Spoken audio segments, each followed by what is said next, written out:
Bismillahirrahmanirrahim. Rabbi shrah li sadri wa yassir li amri wahlul 'uqdatam min lisani yafqahu qawli. Allahumma inni as'aluka 'ilman nafi'an wa rizqan halalan tayyiban wa amalan muttaqabbala. Shifaan min kulli da'in bi rahmatika ya arhamar rahim. Assalamualaikum warahmatullahi wabarakatuh. Bubur kacang pakai salam, pohon kelapa digergaji. Bapak Ibu yang jawab salam saya doain cepat pergi haji. Jalan-jalan ke Klender, pulangnya beli kue getuk. Bapak-bapak yang nyender kita liatin biar nggak ngantuk.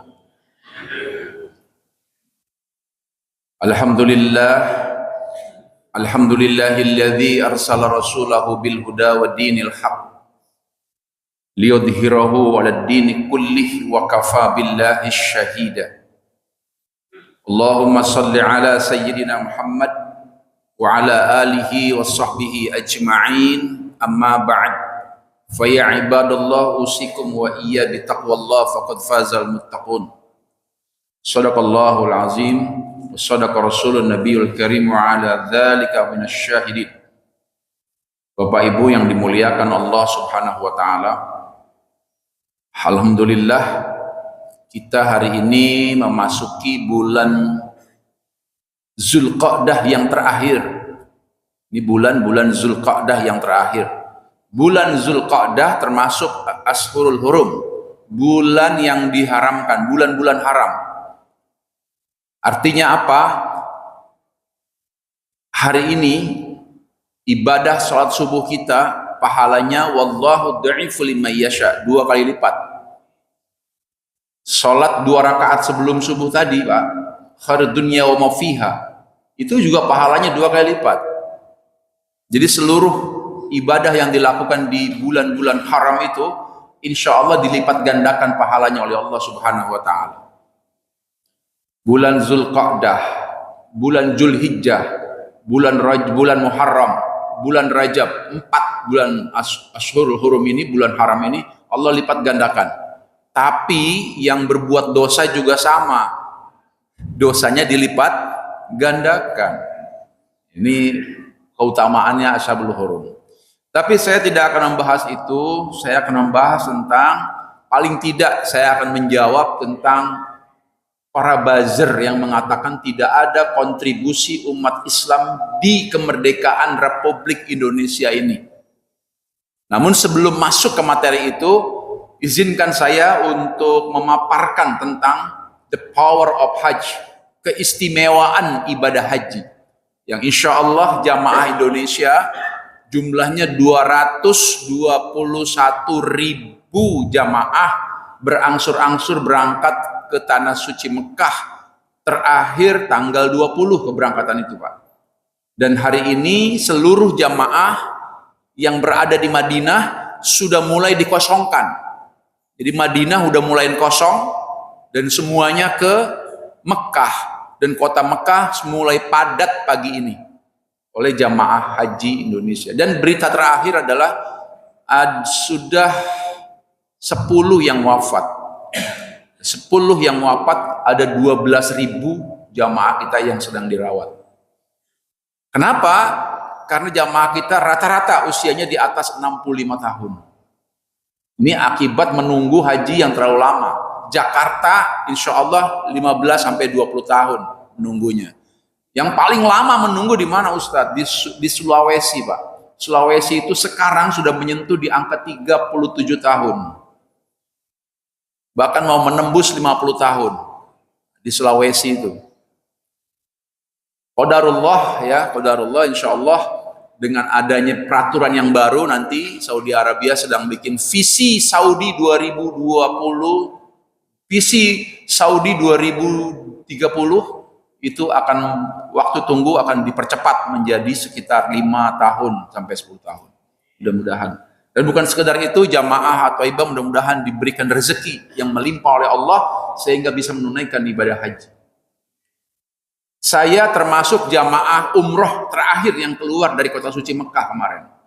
Jadi begitu kosong itu Mekah, saya belum keluar tuh Pak. Saya baru keluar itu kira-kira 2-3 hari mau ditutup kota Mekah, saya baru keluar. Satu hal yang saya baca pengumuman di sana. Pengumumannya adalah warga Saudi dilarang menunaikan ibadah haji. Warga Saudi. Jadi warga Saudinya saja dilarang Pak melakukan ibadah haji, kecuali yang sudah 5 tahun. Nah, jadi warga Saudi punya program nusuk, dia bisa. Jadi semua yang masuk kota suci Mekah itu harus menginformasikan kepada petugas nomor nusuknya masing-masing. Yang tidak punya nomor nusuk tidak bisa masuk kota suci Mekah, apalagi masuk Arafah. Al-Hajjul Arafah. Kenapa dilarang? Karena Arafah sudah sangat penuh, sangat padat Pak. Walaupun sudah dibuatkan Mina Jadid. Mina Jadid itu perluasan. Cuman masih perbedaan fikih Pak. Saudara-saudara kita yang bermazhab Hanafi tidak mau di Mina Jadid. Dia maunya tetap di sini. Nah, orang Indonesia orang yang fikihnya fleksibel Pak. Ada di Mekah ngikutin Hambali, ya enggak? Ada di Indonesia ngikutin Syafi'i, ya paling fleksibel. Jadi itu permasalahannya, mudah-mudahan bisa teratasi. Baik, Bapak Ibu yang dimuliakan Allah Subhanahu wa taala, paling tidak ibadah haji itu ibadah yang paling unik, yang berbeda dengan ibadah-ibadah lainnya. Kenapa? Ibadah haji itu kata Al-Imran ayat 97, walillahi 'alan nas hajjul bait man istata'a ilaihi sabila. Hanya bagi yang mampu, man istata'a, bagi yang mampu saja. Yang nggak mampu nggak perlu haji. Nah, ini jadi perdebatan di Indonesia Pak. Jadi ada orang sudah punya rumah, jadi istita'ah maliyahnya sudah ada, di bank punya duit, di rumah juga kendaraannya udah 2. Tanya, kok belum haji? Belum dipanggil Ustaz. Ini pertanyaannya, kok belum haji? Belum dipanggil saya Ustaz. Pak, Ibu, Allah memanggil itu enggak dengan cara yang kita seperti kita manggil orang. Allah mencukupkan rezeki itu sudah dipanggil. Cuma kita budak aja. Gitu, saya budak aja itu. Manis tatoa sudah dapat itu, ya Ustaz. Kalau sekarang ada yang begitu, bagaimana? Segeralah taubat kepada Allah. Katakan kepada Allah, ya Allah, aku sudah kau panggil, tapi haji ini nggak prioritas dalam kehidupanku ya Allah. Mohon maaf ya Allah, panggil aku kembali ya Allah. Ceramah begini kemarin di Tebet, banyak beberapa orang mendatangi saya, Ustaz. Gimana dengan saya? Saya kendaraan ada, iya. Dulu waktu saya masih luang, saya malas pergi haji. Sekarang udah sulit. Maaf sama Allah, khawatir nggak dipanggil lagi. Atau pilihannya haji plus.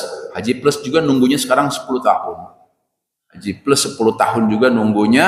Kurang lebih paling murah haji plus dengan saya itu 300 jutaan kurang lebih. Haji Proda sudah tidak ada. Kenapa orang menganggap bahwa dia belum dipanggil? Bisa jadi kurangnya ilmu tentang haji.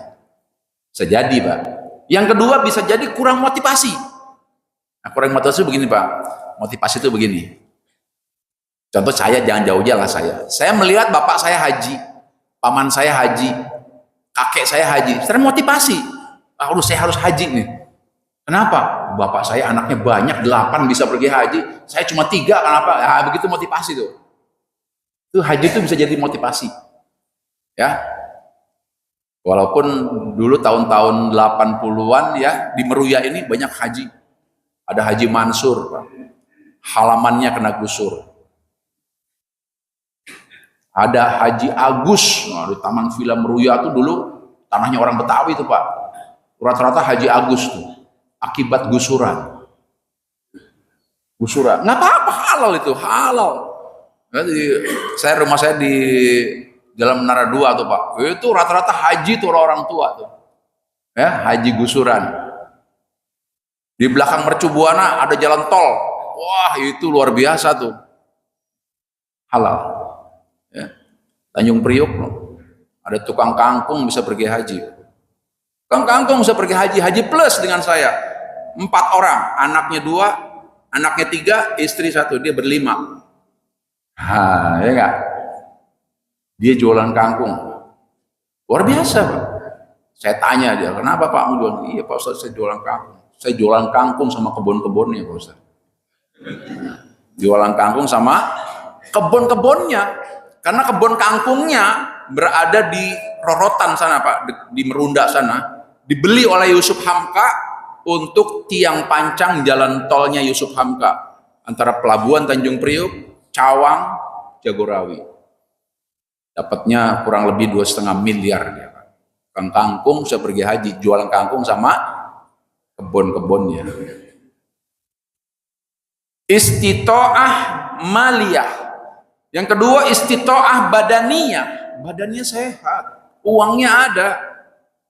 Amnu tariq, negerinya aman, nggak berangkat juga. Allah, na'udzubillah. Kalau menurut Imam Syafi'i itu 3 Pak, syaratnya istitoah itu. Istitoah maliyah, uangnya cukup. Istitoah badaniyah, badannya sehat. Istitoah amnut tariq, negaranya aman. Kalau di Indonesia tambah 1 lagi Pak, kuotanya ada dan kuotanya halal. Tahun 2025 kemarin ada 20.000 kuota halal haram kemarin Pak, 20.000 kuota haram, yang harusnya kuota itu diberikan kepada orang-orang kampung, kepada tukang cilok yang udah ngumpulin duit untuk pergi haji, kepada tukang somai, kepada petani-petani di kampung, dijual oleh oknum murah, yang menurut mereka murah, kurang lebih 150 juta sampai 200 juta dijual. Alhamdulillah sekarang pelakunya sudah masuk KPK. itu 20.000 Pak, nggak main-main tuh kemarin. Alhamdulillah travel saya nggak beli, walaupun ditawari. Alhamdulillah. Kalau beli masih dipanggil KPK sekarang mungkin. Jadi istitoah mampu. Yang kedua, hanya yang terpanggil. Wa azin bin nasi bil hajj. Al-Hajj ayat 27. Yang terpanggil Pak, walaupun punya harta. Kalau hatinya nggak terpanggil, enggak haji Pak. Berapa ribu orang yang hari ini menyesal. Dulu saya sempat Pak Ustadz, dulu saya punya uang, sekarang itu menyesal. Banyak. Yang ketiga, haji ini beda Pak. Kalau sholat bisa dilakukan di Masjid At-Tayyibah, bisa dilakukan Masjid Manarul Amal Mercubuana, bisa dilakukan di Masjid At-Tabayun, bisa dilakukan masjid-masjid yang lain. Tapi haji nggak bisa dilakukan di Madinah, nggak bisa haji di Madinah. Di Mekah pun tidak bisa. Dia hanya bisa di satu tempat yang disebut dengan Al-Hajjul Arafah, di Arafah. Itulah kenapa nanti tanggal 8, tanggal 9 itu seluruh yang ada di rumah sakit yang dirawat namanya safari Arafah, semuanya dikeluarkan walaupun hanya sebentar. Al-Hajjul Arafah tempatnya. Nah ya. Yang keempat, fisiknya ya. Minimal 1 hari itu bisa 70 km kita jalan tuh Pak. Kalau udah haji itu. Ya. Baik. Ada yang bertanya, sebetulnya haji itu hukumnya bagaimana? Ini ada hadis saya bacakan ya. Kalau Rasulullah SAW, la tusyaddar rihal. Janganlah kamu memaksakan berusaha keras, kata Rasulullah. La tusyaddar rihal, melakukan sebuah perjalanan. Jangan kamu melakukan sebuah perjalanan keras. Misal begini, misal Pak. Saking senangnya sama artis-artis India. Amitabh Bachchan, Shashi Kapoor, Hema Malini, dan lain sebagainya. Senang dulu waktu muda. Ntar kalau saya punya duit, saya mau ngumpulin duit, saya mau ketemu sama Amitabh Bachchan. Dia kumpulin duit mau pergi ke India, hanya ketemu sama orang-orang itu. Itu kata Rasulullah haram. Nanti kalau punya uang kita ke Korea. Belum haji, belum umroh, haram. Ini hadisnya nih. La tusyaddar rihal illa thalatha. Kecuali kamu sudah mendatangi 3 masjid itu. Masjid apa? Masjid Al-Makkatul Mukarramah, Masjid Nabawi, Masjid Aqsa. Kalau sudah mendatangi 3 masjid itu, silakan kamu mau pergi kemana. Ini dalilnya sahih. kecuali untuk 3 hal, kata Imam Syafi'i. Yang pertama, menuntut ilmu. Ada orang belum haji, belum umroh, mau pergi ke Cina, sok, silahkan. Menuntut ilmu, dapat beasiswa, boleh Pak. Yang kedua, bekerja. Ente udah umroh belum? Belum. Haji belum, tapi mau ke Cina nih gue Ustaz. Mau apa? Mau kerja, silahkan. Yang ketiga, mau cari tabib, mau berobat. Selain itu, haram hukumnya. Sebelum ke Mekah.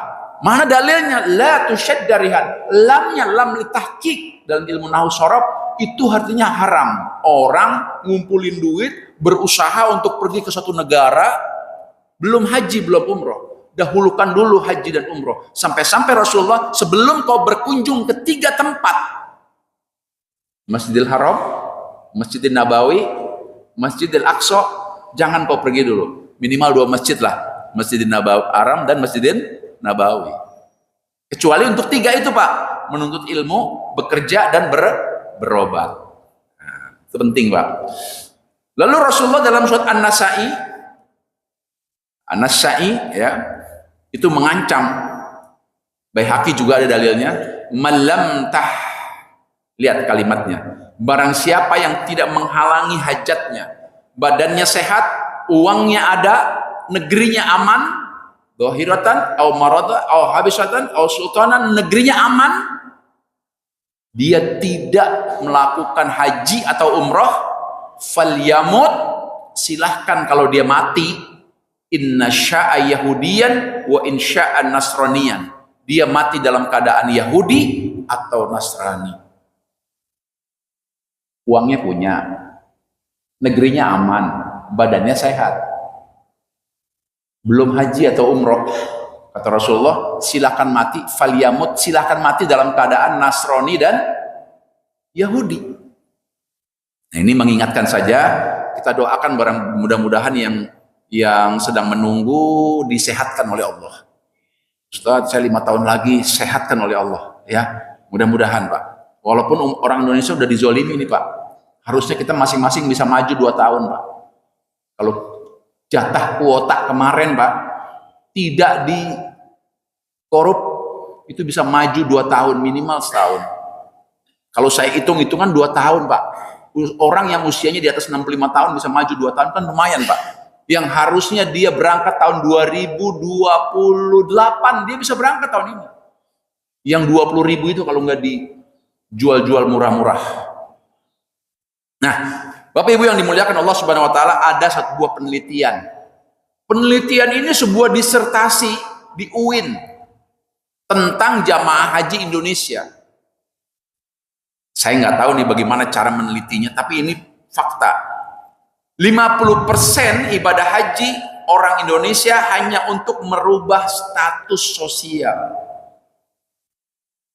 50%. Hanya ingin merubah status sosial. Pengen dipanggil haji, Pak.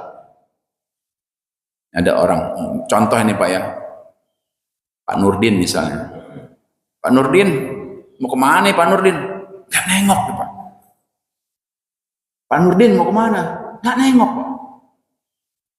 Pak Nurdin mau kemana? Kagak nengok. Pak Haji Nurdin mau kemana? Nengok deh Pak.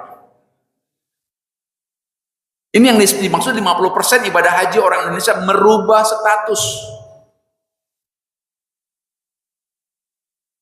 Ada undangan dari Pak RT yang saya hormati, Bapak Jajuli. Wah, kata saya, ini RT kagak tahu apa gue udah haji.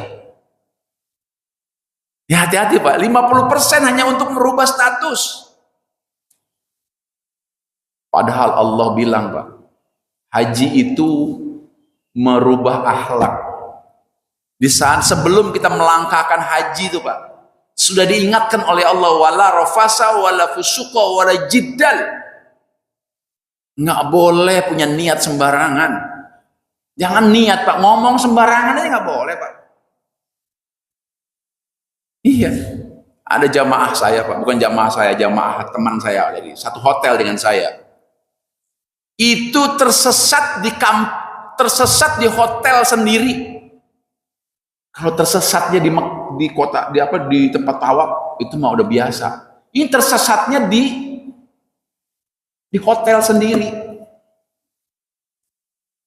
Atau ketika saya pulang sholat subuh, habis sholat subuh di haram, dipanggil sama salah satu askar. Kebetulan askar udah bestie sama saya, sudah CS tuh askar tuh. Ustaz, sini. Ada apa? Ini jamaah tolongin. Kenapa? Ini kesasar nih kayaknya nih. Saya bilang, kamu dekil amat, masih pakai baju ihram Pak. Dekil amat ini. Iya Ustaz, saya kesasar Pak Ustaz. Udah 3 hari Pak Ustaz ini. Astagfirullah. Kasar gimana kesasarnya? Ini ke gunung-gunung saya katanya, ke gunung-gunung. Ayo sekarang kamu sarapan dulu sama saya, naik. Kebetulan saya hotelnya di Azriat Makarim pada waktu itu. Azriat Makarim depan terminal itu. Naiklah kita. Makan dulu, makan. Mandi mau nggak mandi? Nggak usah Ustaz lah, makan dulu. Habis makan, kamu dari mana aslinya? Dari Bandung Pak Ustaz saya. Sudah 3 hari saya nggak ketemu hotel. Oh gitu. Bentar, ada Ustaz dari Bandung, mudah-mudahan kenal sama kamu. Saya ada teman Ustaz dari Bandung. Ustaz kenal nggak sama dia tadi? Ya Allah, ini jamaah saya Ustaz.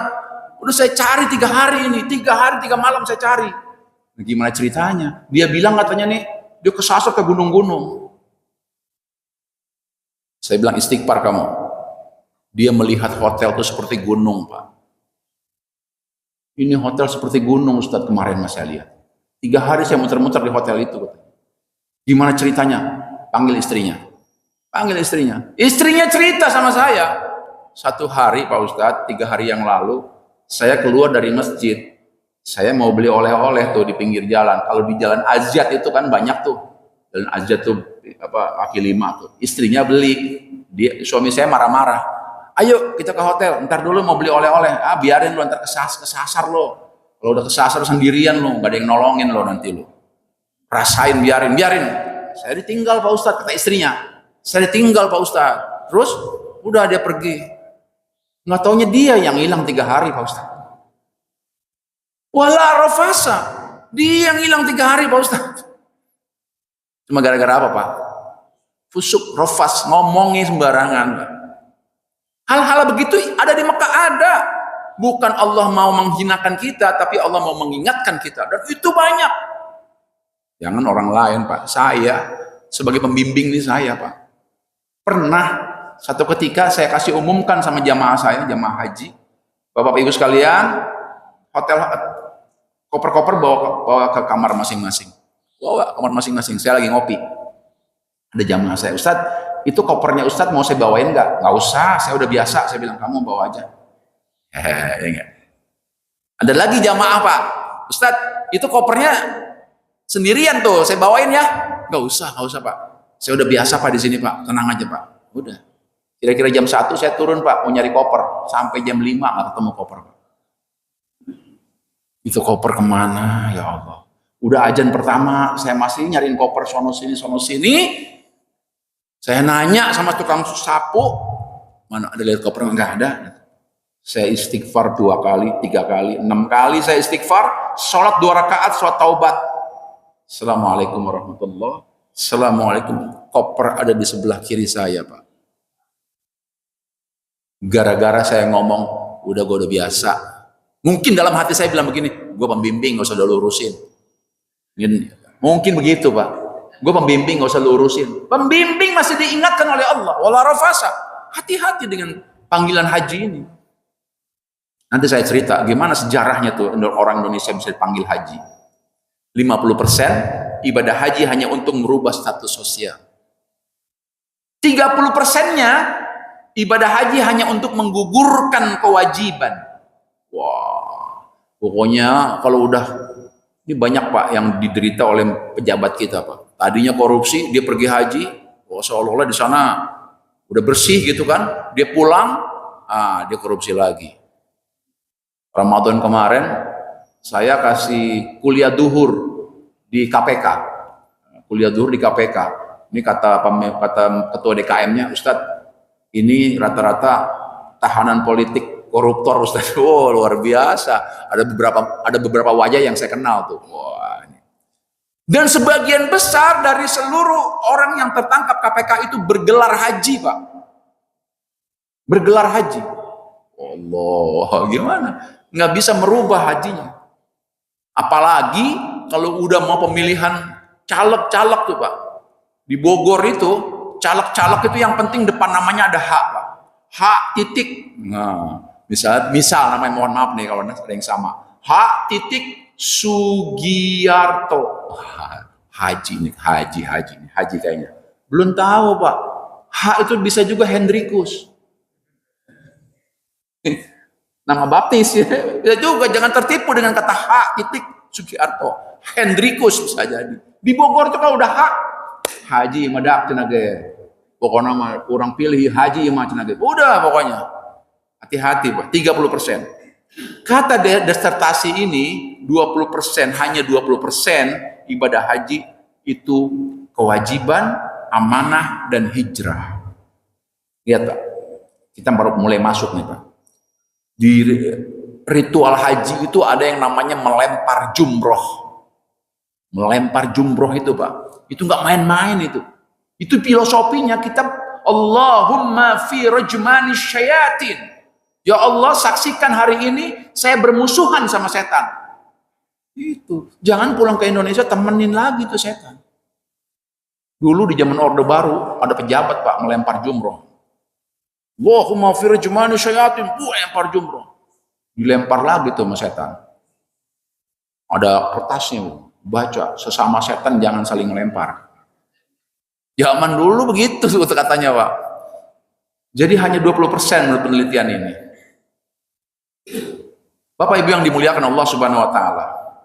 Di waktu haji ini saya ingin menjawab pernyataan Ade Armando dan Abu Janda. Ini orang berdua Pak menistakan agama kita, agama Islam. Dia mengatakan tidak ada kontribusi orang Indonesia yang pergi ke haji itu kemerdekaan Indonesia. Enggak ada. Oh, saya mau jawab nih Pak. Saya mau jawab di Instagram, udah saya jawab itu. Lihat, haji itu muktamar umat Islam sedunia Pak. Sekarang memang nggak terasa tuh muktamarnya, tapi dulu sekitar tahun 1800-an itu muktamar umat Islam sedunia. Kenapa? Satu, berbeda bangsa, berbeda suku, berbeda mazhab, berbeda budaya. Coba lihat di Mekah. Jangan kulitnya Pak, mazhabnya aja beda. Ada yang Allahu Akbar. Nah ini, di atas ini Pak, Imam Hambali ini Pak. Allahu Akbar. Di antara dada dan perut, Imam Syafi'i. Allahu Akbar. Saudara-saudara kita dari Tajikistan, Uzbekistan, dari Turkistan, Imam Hanafi. Tidak ada sedekapnya. Begini. Berbeda. Tapi kadang-kadang dari Indonesia ada juga Pak yang begini nih, Allahu Akbar gitu Pak.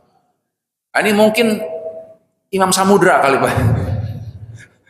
Puter-puter begini. Orang Indonesia ada aja orang Indonesia. Berbeda suku, makanya disebut dengan muktamar umat Islam sedunia.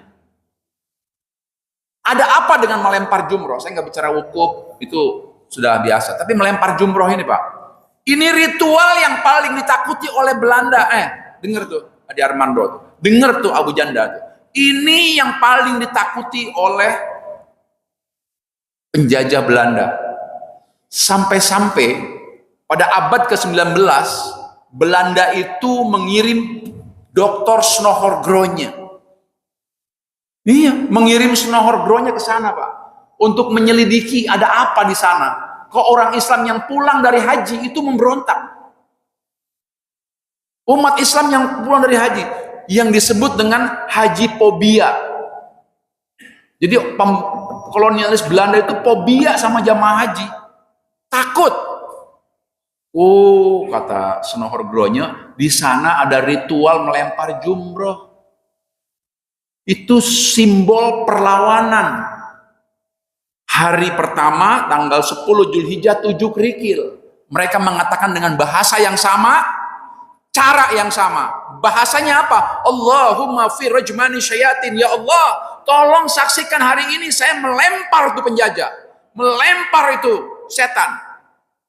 Itu kata Snohorgronya dalam bukunya. Boleh dibaca itu. 7 kali, 7 kerikil. Tanggal 11, tanggal 12, tanggal 13-nya 21 kerikil. Ula, wusto, akobah. Melempar. Oh gitu, ya. Itu. Makanya Belanda membuat peraturan. Apa peraturannya? Yang disebut dengan ordonansi haji, Pak. Ordonansi haji itu, nah ini Pak, orang yang pergi haji mulai dipersulit oleh Belanda. Sebelum berangkat haji, mereka masuk karantina dulu, Pak. Berapa bulan?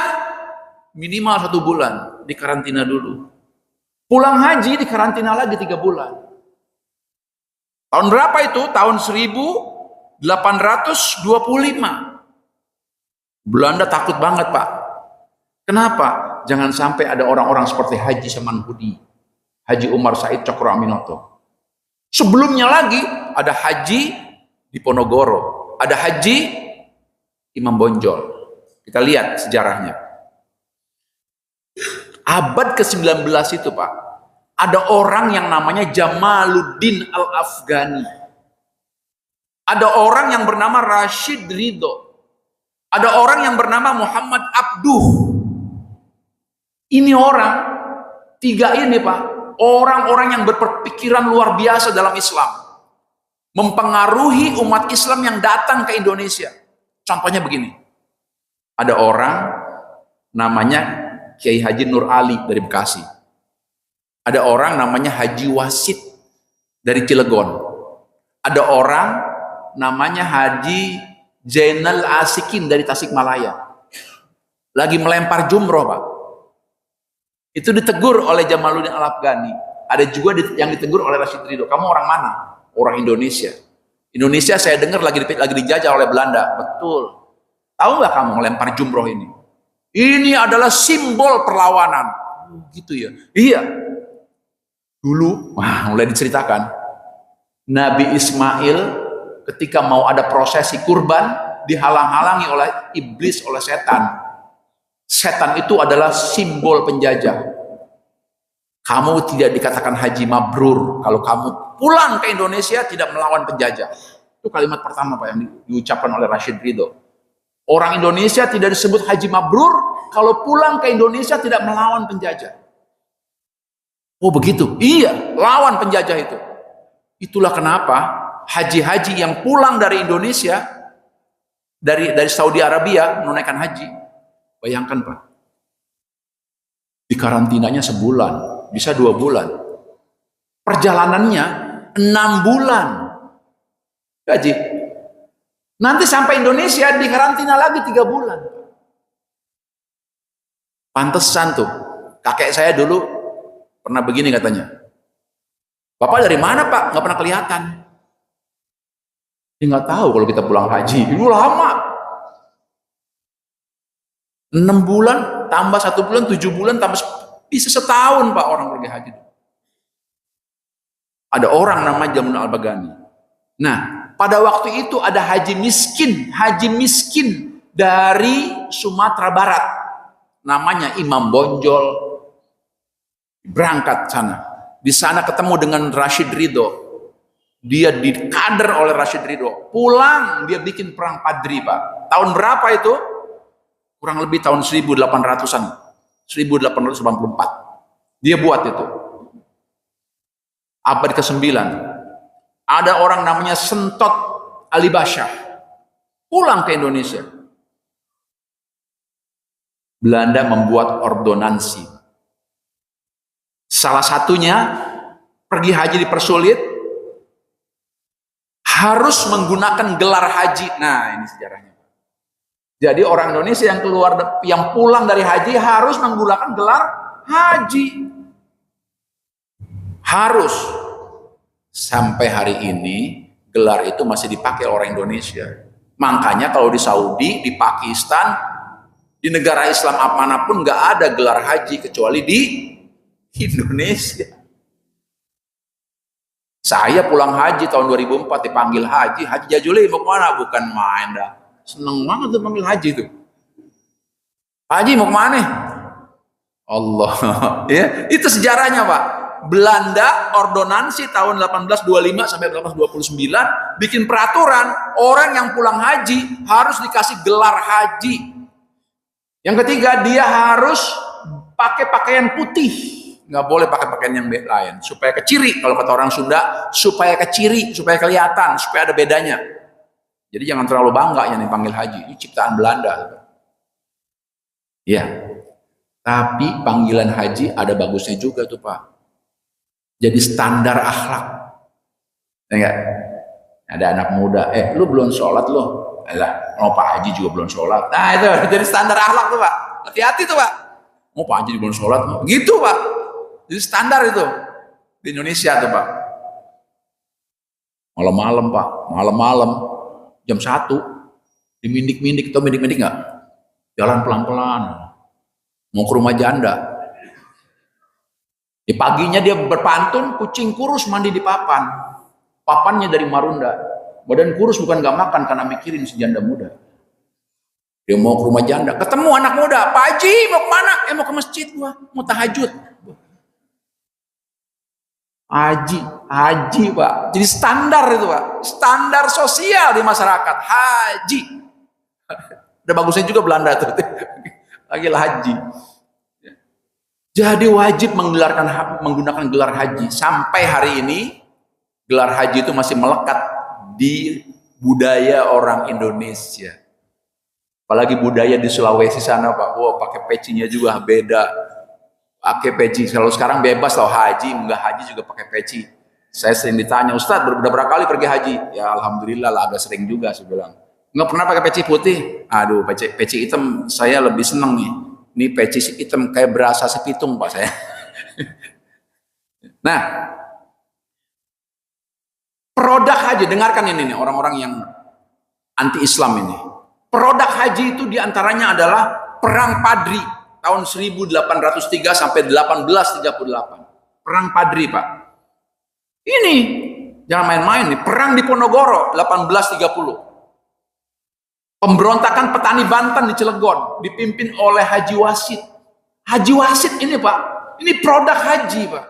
Kalau si Haji Wasid ini nggak pulang, nggak berangkat haji, dia nggak melawan itu. Itu tahun berapa tuh? Tahun 1888 sampai di Cilegon ada jalan namanya Jalan Haji Wasid. Kalau ditanya, Haji Wasid ini adalah jamaah haji yang memberontak. Ketika ditanya itu oleh Belanda, apa yang melempar jumroh? Semuanya terinspirasi dari melempar jumroh. Hebat Pak, melempar jumroh itu nggak main-main itu. Ini produknya. Perang Banjar, Kalimantan Selatan, 1859. Setelah tahun-tahun itu, tahun 900-an, mulailah orang-orang intelektual Pak. Intelektual mulai berangkat haji. Siapa yang pertama kali berangkat haji? Kaum intelektual, namanya Haji Saman Hudi. Orang Solo, pengusaha batik, duitnya banyak. Dia juga guru, dia juga ulama, namanya Haji Saman Hudi. Dia berangkat ke sana, pulang ke Indonesia. Karena Saman Hudi ini nggak punya latar belakang tentara, nggak punya latar belakang perang, yang dibuat apa? Serikat Dagang Islam. Dan di sana dia ketemunya sama siapa? Jamaluddin Al-Afghani. Jadi antara Jamaluddin Al-Afghani tadi Pak, Rashid Ridho ini latar belakangnya beda. Kalau Rashid Ridho lawan, perang. Tapi kalau Jamaluddin Al-Afghani lain Pak. Apa yang kamu bisa? Saya bisa berdagang. Ajari orang Indonesia berdagang. Dengan cara itu kau bisa melawan penjajah. Maka Haji Saman Hudi Pak mengumpulkan anak-anak muda. Salah satunya Haji Umar Said Cokro Aminoto. Cokro Aminoto mengumpulkan 3 anak muda, Soekarno, Tan Malaka, Kartosuwiryo. Tahun berapa itu? 1904. Tapi ada yang menarik Pak. Ada yang menarik. Ada orang-orang ahli organisasi berangkat haji juga. Siapa dia? Ki Holil Bangkalan, Kiai Haji Ahmad Darwis, yang kita kenal dengan nama Kiai Haji Ahmad Dahlan. Kita kenal juga Hashim Asy'ari, NU. Jadi NU, Muhammadiyah, pesantren Bangkalan yang paling tua itu produk haji itu semua. Produk haji. Karena dengan haji yang diizinkan di sana, Pak. Dan yang lebih hebat lagi, Pak, ini berita yang harus kita ketahui oleh anak-anak muda sekarang, Pak. Anak-anak muda sekarang hanya kenal Abdurrahman Sudes. Betul nggak? Siapa tuh Abdurrahman Sudes? Imam Masjidil Haram, Ustaz. Dia nggak tahu Jajuli pernah jadi Imam Masjidil Haram, Pak. Tapi sholatnya di belakang, Pak. Sama jamaah saya maksudnya. Pernah jadi imam di sana, tapi di belakang sholatnya. Ini bercanda, Pak. Siapa pernah yang menjadi imam di sana, Pak? Syekh Junaid Al-Batawi. Orang yang pertama kali jadi imam di Masjidil Haram, orang Betawi, Pak. Tahun 1840. Syekh Junaid Al-Batawi. Boleh dibaca di bukunya Profesor Dr. Azumardi Azra. Dosen saya dulu tuh. Setelah beliau mati siapa? Syekh Muhammad Nawawi Al-Bantani. Tahun 1897. Imam Masjidil Haram, Pak. Anak-anak muda taunya sekarang siapa? Masjidil Haram. Oh, Imam Abdurrahman As-Sudes. Taunya itu kan. Siapa lagi? Oh, imam ini Arsyid segala macam. Banyak lah dia tahu. Dia nggak tahu orang Indonesia pernah jadi imam di sana, Pak. Yang imam pertama orang Betawi, Pak. Syekh Junaid Al-Batawi. Setelah itu digantikan oleh Syekh Nawawi Al-Bantani. Setelah itu naik orang Padang. Wah, hebat orang Padang. Paling lama dia di sana. Namanya Syekh Ahmad Khatib Al-Minangkabawi. Wow. Tajwidnya luar biasa. Ini Syekh Ahmad Khatib Minangkabawi. Itu semua orang Arab belajar tajwid sama beliau. Tahun berapa itu? Tahun 1900. Semua orang Arab rata-rata belajar tajwid sama beliau. Saya baca sejarah bukunya, wallahu a'lam. Nah, kemari udah mulai berkurang orang Indonesia. Cuma sekedar jadi jamaah. Apalagi Saudi Arabia dikuasai oleh kerajaan. Ya, kerajaan sehingga orang-orang yang berprestasi dari Indonesia bukan yang nggak dikasih kesempatan. Dulu, Pak, kalau sholat di Masjidil Haram, itu imamnya orang Betawi, Pak. Ganti lagi sama orang Banten, Pak. Ganti lagi orang Minangkabau, orang Padang. Nggak main-main itu. Produk haji. Dengar nih para buzzer nih, dengar ini. Ini kan direkam ya. Ajam dengar tahu dia. Lalu bagaimana dengan haji kita? Minimal haji itu menjadi toladan. Kita doakan mudah-mudahan jamaah haji ini yang pulang ke Indonesia itu membawa misi. Misi apa? Misi haji mabrurnya, Pak. Dia menjadi contoh. Kalau dia pemimpin kantor, jadi contoh di kantornya. Nggak ada lagi korupsi ini, Pak. Indonesia ini kalau nggak dikorupsi, Pak. Satu orang kita ini punya uang 20 juta, Pak. Indonesia ini sekarang ini, Pak, dolar udah 17.500. Hampir masuk ke angka 20. Wah, mudah-mudahan negara kita terus istiqomah ya. Nah, ada jamaah bertanya, ya Ustadz, saya ingin sekali haji itu Pak Ustadz. Bagaimana itu amalannya Pak Ustadz? Nah, saya bacakan satu hadis Pak ya. Saya bacakan satu hadis. An Abi Sa'id Al-Khudri qala, man qara'a suratul kahfi lailatul jum'ah adha'allahu minan nur fima baini wa baiti wa baitil atiq. Siapa yang merutinkan membaca surat Al-Kahfi, siapa yang merutinkan baca surat Al-Kahfi, maka dimudahkan dia akan menuju Baitul Atiq. Apa itu Baitul Atiq? Baitullah. Jadi amalannya Pak, setiap malam Jumat baca suratul Kahfi 110 ayat. Setiap hari baca juga 10 ayat. Dalilnya mana Ustadz? Ada dalil. Barang siapa yang membaca awal surat Al-Kahfi, surat pertama sampai 10 setiap hari, kecuali malam Jumat, setiap hari, maka diterangi wajahnya sampai ke Baitullah. Alhamdulillahilladzi anzala ala abdihi alkitaba wa lam yaz'al lahu 'iwaza qayyiman liyundhira ba'san shadidan min ladunhu wa yubashiral mu'minil ladzina ya'maluna sholihati anna lahum ajran makisina fihi. Hafal Bapak. ditutup dengan Rabbana atina min ladunka rahmah wa hayyi' lana min amrina. Setiap hari baca, insya Allah hafal, Pak. Dalilnya sahih, Pak. Barang siapa yang ingin diterangi wajahnya, itu bahasa hadisnya luar biasa, diterangi wajahnya. Diterangi wajahnya itu maksud dimudahkan untuk sampai ke masjid, ke Baitullah. Yang udah haji, baca. Karena ada hadis, barang siapa yang tidak berkunjung ke Mekah setelah 5 tahun kunjungannya, 5 tahun, Pak, dia akan dijauhkan dari rahmat. Jadi kalau bisa 5 tahun sekali umroh, Pak. 5 tahun sekali umroh. Haji kalau bisa mah nanti kalau udah mudah 5 tahun sekali. Dalilnya sahih. Tolong diamalkan. Diamalkan Suratul Kahfi ayat 1 sampai 10. Ayat 1 sampai 10 setiap hari. Kecuali malam Jumat 110 lengkap, boleh dicicil. Ya. Mudah-mudahan kita semua menjadi jamaah haji umroh. Dipanggil oleh Allah Subhanahu wa taala, yang udah terlanjur dipanggil tapi nggak berangkat, bertaubatlah pada Allah agar Allah berkenan memanggil kita kembali.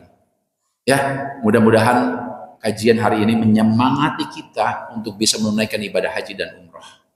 Burung pipit terbang ke Wonogiri. Burung pipit terbang ke Wonogiri. Karena waktunya sempit, saya mohon diri. Buah nanas, buah durian, buah pisang, buah mengkudu, itu nama buah-buahan, Pak ya. Mohon maaf lahir batin. Assalamualaikum warahmatullahi wabarakatuh.